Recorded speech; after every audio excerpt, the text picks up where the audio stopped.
Joe Biden says that he won't pardon his son. There's actually speculation around today that Donald Trump, if he gets elected, will be pardoning Hunter Biden for this. Do you think he will? No, probably not. But I'll tell you what I see in my crystal ball. Joe Biden is, he knows he's got an election in front of him. He will go to Chicago and he'll take his nomination. And if he wins the election, he will commute his son's sentence. And if he loses the election, he will commute his son's sentence. Or if he steps down and Kamala Harris takes over, she will commute his sentence. I mean, Hunter Biden, as you saw during his trial, didn't look too worried about anything. I mean, he knows he's got the cards. And let's keep this in mind, too. As much as the president looks enfeebled, he is the titular head of one of the most powerful Irish political machines in the United States. In my lifetime, which has seen 14 presidents, there have been a couple great Irish political families. One was the Kennedy family, which ran roughshod over everybody. And then I grew up in Chicago with Dick Daley, who ran Chicago for 20 years his own way and did whatever he wanted. And then we got the Bidens in Delaware, which have been running political affairs there too. And so you can bet they are not going to let Hunter Biden rot in a federal prison so that Joe Biden can say to his dying day that he didn't give Trump supporters a chance to say that I told you so. He will get his kid out of there and he'll commute the sentence. It doesn't erase the crime, of course. And Hunter's not going to have any trouble getting credit cards or driver's license. He'll get all that back. But I think the president has no intention of leaving him. And even though the president looks slightly senile from time to time, he has moments of clarity. And I am sure that his wife is reminding him. Yes, sure, his wife is reminding him that the kid's not fit for prison. The Daily Mail is reporting that all of Hunter Biden's adult children are joining President Joe Biden on his trip to Italy to meet with G7 leaders just one day after their father was convicted on federal gun charges. What do you make of this, Joe? Is it a good look or what does it tell you? Well, it's just a holiday, isn't it?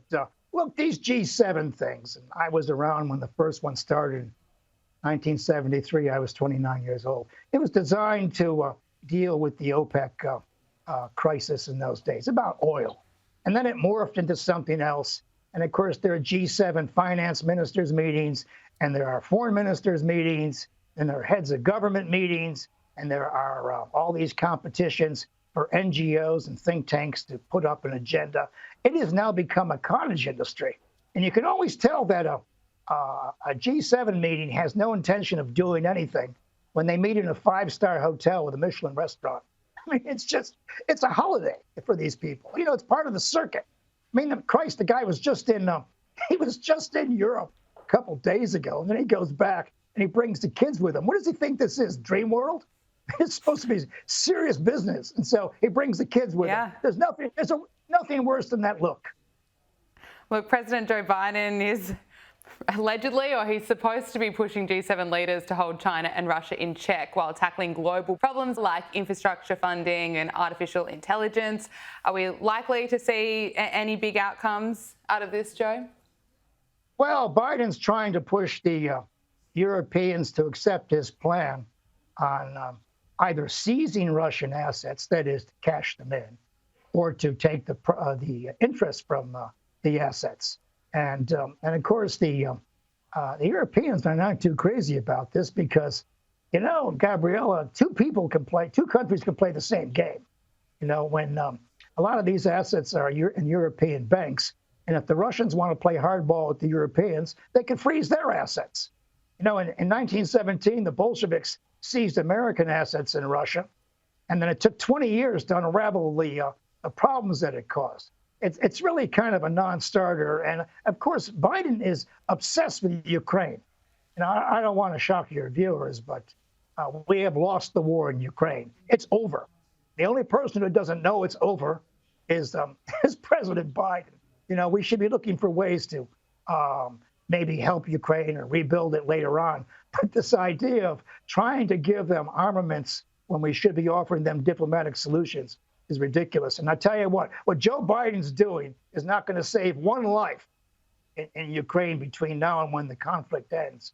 And of course, all Biden wants to do, Gabriella, is to keep the loss of Ukraine out of the news until the election is over. He's obsessed with that. And you notice how he hangs around Zelensky.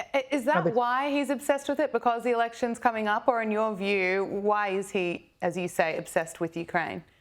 Well, he's trying to push it into the weeds until the election's over. I mean, he can't have an election where people say he lost Ukraine.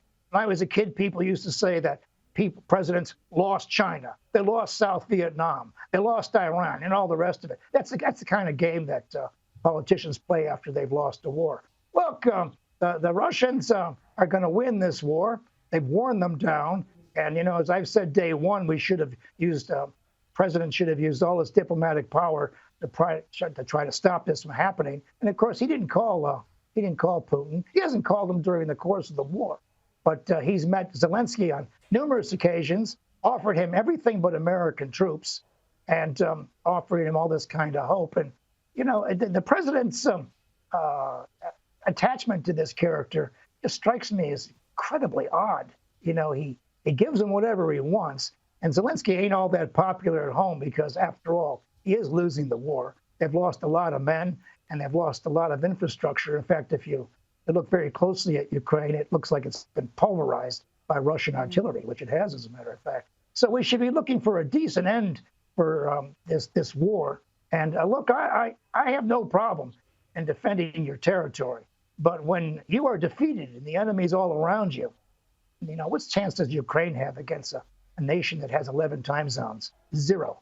We should have known how this was going to turn out. And look, I think to ask Ukrainians to fight to the last man for American or European objectives is a bit much. And of course, the Europeans are scared to death that the United States will turn their back on them. And if President Trump returns in November, that's what he's going to do. When he says he'll bring that war to a close, what he means is there's no more armaments going that way. And of course, half the American people believe that the time has come to stop arming Ukraine and to bring the war to a conclusion. Professor Joe Siracusa, thank you so much for joining us on Power Hour. Okay, thank you.